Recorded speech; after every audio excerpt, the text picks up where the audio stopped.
Hello student, मैं कलीम एक बार फिर से कक्षा 10वीं के गणित में। प्यारे बच्चों, हम आंकड़ों का विश्लेषण पढ़ रहे थे। अब हमको क्या करना है? अब एक्सरसाइज 1 हमने कर लिया था, एक्सरसाइज 2 की तरफ हमको चलना है। एक्सरसाइज 2 के अंतर्गत हम समांतर माध्य, बहुलक और माध्यिका के बारे में बात करेंगे। तो समांतर माध्य के अंतर्गत सबसे पहले जो फॉर्मूला है वह प्रत्यक्ष विधि का है, जिसको मैं लिख दूं, उसके बाद समझाऊं। Sigma fx upon sigma f frequency होता है, x होता है बेटा मध्यमान। ये देखिए पहला और तीसरा का ये जो कॉलम है ना, ये सवाल में दिए रहते हैं। ये जो अंतराल होता है इसे निम्न सीमा और इसे उच्च सीमा कहते हैं। इसे वर्गांतर भी कहा जा सकता है। और जो दूसरा कॉलम दिया रहता है वो फ्रीक्वेंसी रहती है, मतलब महिला शिक्षकों की संख्या जो 15 से 25 है, उनकी 15 से 25 के बीच 15 से 25% है, उनकी संख्या कितनी है? 6 है। फ्रीक्वेंसी आवृत्ति मतलब कितने की रिपीटेशन हो रही है। ठीक है बेटा, तो हमको निकालना है मध्यमान। देखिए हमेशा ऐसे ही निकालना है मध्यमान। हमारे सब सूत्र में x नहीं दिया है तो ये मध्यमान ही x होता है बेटा।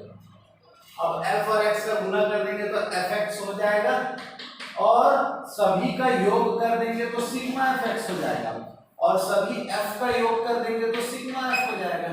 देखो सूत्र के रिगार्डिंग हमको वैल्यू फाइंड आउट हो गई। ठीक है, चलते हैं, ज्यादा वेट ना करें। दोनों को जोड़ेंगे बेटा, 15 और 25 40, दोनों को जोड़ के 2 से भाग देते हैं तो ये होता है 20।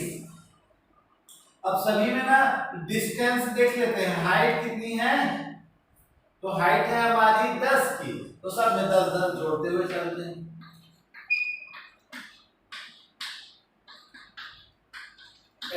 आ गया मध्यमान। चेक करना तो कर, तो दोनों को जोड़ो, 60 हुआ, 60 को 2 से भाग दिया, 30 हो गया। इस प्रकार से अब x f है तो गुना कर दिया, 12 दूनी 6 दूनी 12, 120, 11 दिया 33, 7 चौक 28, 4 5 20, 6 चौक 24, 7 दूनी 14, 8 एकम 8, 0 0 0 0, 1 बेटा 0, 8 4 12, 12 4 16, 16 8 24, 25 26 27, 28 29 का 9 हासिल का आया 2, 2 और 1 3, 3 3 6, 6 2 8, 8 2 10, 10 2 12, 12 और 1 13, तो 1300 कितना हो गया बेटा? 90। ये आ गया हमारा सिग्मा एफ का मान। अब हमको क्या करना है? सिग्मा एफ का मान 6 7 7 7 14 14 और 4 18 18 और 4 22 22 और 2 24 और 1 25 का 5 हासिल का आया 2, 2 और 1 3। ना अभी मान लेते हैं समांतर माध्य का, इसको नीचे मैंने 1390/35 भाग देंगे भैया, तो भाग दिया तो क्या आएगा? 5 सत्ते 5 दूनी 3 बचा, 5 सत्ते 35, 5 अट्ठे 40, तो 7 से 3 भाग देंगे, 7 या 21, कितना बचा बेटा? 6 बचा, 8 अट्ठे अट्ठी 7 अट्ठे 56, 7 निया 63 और 7 निया 63, तो इतना बचा 5, दशमलव लगाया, 0 × 37 49, 1 बचा 7 एकम 7, x बार = 39.71 लगभग।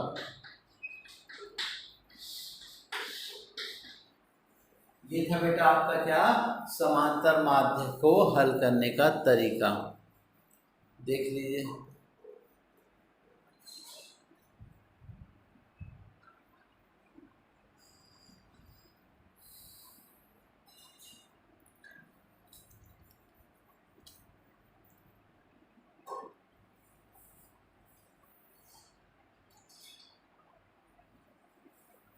देख लीजिए आप,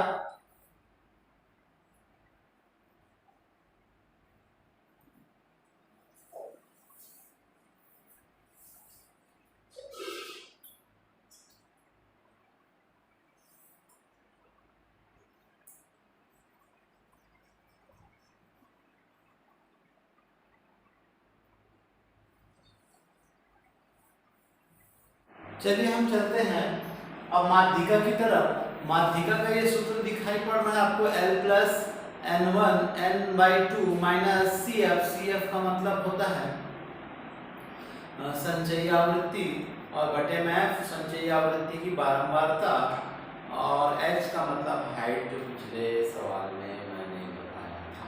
ठीक है, तो देखते हैं इसको निकालते कैसे। तो सबसे पहले ये ना बेटा दो डब्बे दिए रहते हैं, इसको मैंने लिख लिया। अब क्या करेंगे, संचयी आवृत्ति है, संचयी आवृत्ति की बारंबारता आपको क्या करना है, निकालना है। तो ये एक है तो इसको एक ही लिखेंगे। संचयी आवृत्ति निकालना आता होगा आपको, छोटे का अक्षर में निकालें, हम जोड़ देंगे 13 और ये 7 37 हो जाएगा, और इसको जोड़ा 9 69, तो ये हो जाएगा 79 और ये हो जाएगा 84। तो ये जो नंबर आता है ना बेटा टोटल जुड़ के वही n की वैल्यू कहलाती है। तो क्या हो जाता है, n/2 इज इक्वल टू 84/42। ठीक, n/2 की वैल्यू आ गई हमारी। अब क्या करेंगे, CF। अब ये 42 किसके पास दिखाई पड़ रहा है, आप 37 ले सकते हैं, ये 69 बहुत बड़ा हो जा रहा है, 69 भी ले सकते हैं, लेकिन मैं 37 ले रहा हूं बेटा, और 37 लिया तो ये क्या होगा। अब 37 क्यों, अगर मैं क्या लूं, अगर 69 लूं तो उसकी वैल्यू n/2 हमेशा ग्रेटर होना चाहिए CF से, ये भी याद रखना है आपको। तो हमने क्या ले लेना है, अब CF की वैल्यू क्या आएगी, मैंने यदि क्या ले लिया ये, तो ये हुआ इसका मान, तो ये हो गया फ्रीक्वेंसी, और ये हुआ L1 और L2 की वैल्यू। और जो संचयी आवृत्ति आती है ना, उसके ऊपर वाली वैल्यू को ही हम CF कहते हैं। जो भी वैल्यू को आप जो एवरेज लोगे ना, इसके अकॉर्डिंग उसके जो ऊपर वाली रहती है वो CF की वैल्यू रहती है। तो हमारे सभी वैल्यूज आ गए बेटा, L1 is equal to 20, L2 is equal to 30, F is equal to 24, CF is equal to 30। Value formula में मान रखेंगे, देखिए फॉर्मूला है माध्यिका बराबर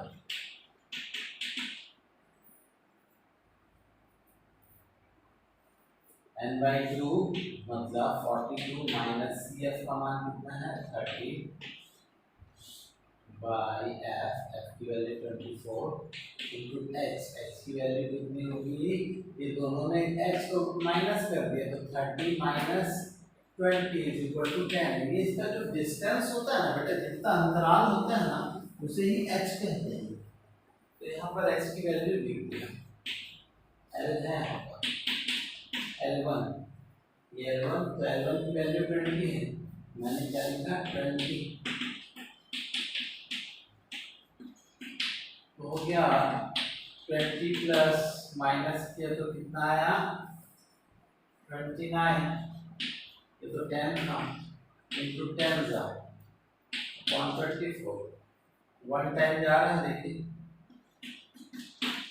1 टाइम गया तो कितना बचा 4 5 बचा 50, 2 टाइम जा रहा है फिर, ठीक है 48, तो 2 बचा, पॉइंट लगाया 0 बढ़ाया, फिर 0 बढ़ाया, तो फिर कितना बार लगाया 8 टाइम जा रहा है, ये कितना हो गया 32.08 लगभग। ये होता है माध्यिका बेटा, देख लीजिए समझ लीजिए।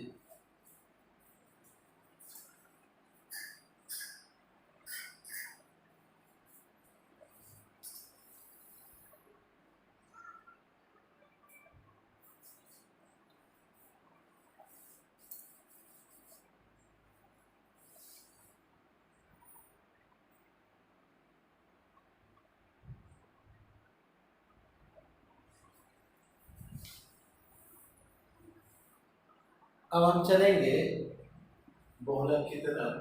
बहुलक का जो हमारा सूत्र है वो बोल रहा है L1 + F1 - F0 upon 2F 1 minus F0 minus F2 into H। ये क्या क्या है वो बता रहा है और उसके मान को कैसे निकालना है। बहुलक, बहुलक के मायने ये होते हैं बेटा कि बहुलक जो सबसे ज़्यादा बार आता है, तो सबसे ज़्यादा बार आता है उसे ही बहुलक कहते हैं। तो आंकड़ों में देखिए यहाँ पर नीचे का मान देखिएगा 16 सबसे ज़्यादा बार है, इसलिए वो F1 कहलाएगा ना। तो ये हमारे पास F1 जो सबसे ज़्यादा नीचे का मान रहता है उसका मान हम ज्ञात करेंगे। फिर जो F1 के ऊपर रहता है वही L1 और L2 कहलाता है। तो L1 is equal to 100, L2 is equal to 150, ठीक है। फिर आया F1 के बाद आएगा F2, तो ये हो जाएगा F2 की वैल्यू हो जाएगी 12 और F1 के पहले आएगा F0, इसलिए इसका मान हो जाएगा F0 का मान 5। ये मान निकालना उम्मीद करता हूँ आप समझ गए होंगे। और एक बार सूत्र लिख लेता हूँ बहुलक का, L1 plus F0 minus F1 minus F0 upon 2F1 minus F0 minus F2 into L2 minus L1, या बुक में देता है इसे ही H कहता है ना, इसे H भी कहता है। H का मतलब डिस्टेंस। ये हो जाएगा 100 plus 16 minus 5 upon 2 into 16 minus 5 minus 12 into 150 minus 100, ठीक है। देन 100 प्लस 11 इंटू 5 50, 11 से मल्टीप्लाई, ये हो गया 32। ये दोनों सेम है, ये सिमिलर साइन है इसलिए क्या हो जाते हैं बेटा, जुड़ जाते हैं ना।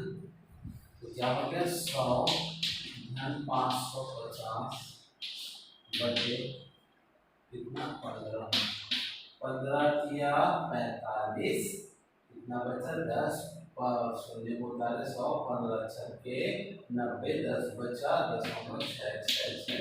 ये 100 से मिल जाएगा ना बेटा, 136.666 लगभग। तो ये था बहुलक। आप देख लीजिए कंटेंट्स बताया है मैंने, और उसके आधार पर आप सवाल कैसे हल करते हैं देख सकते हैं।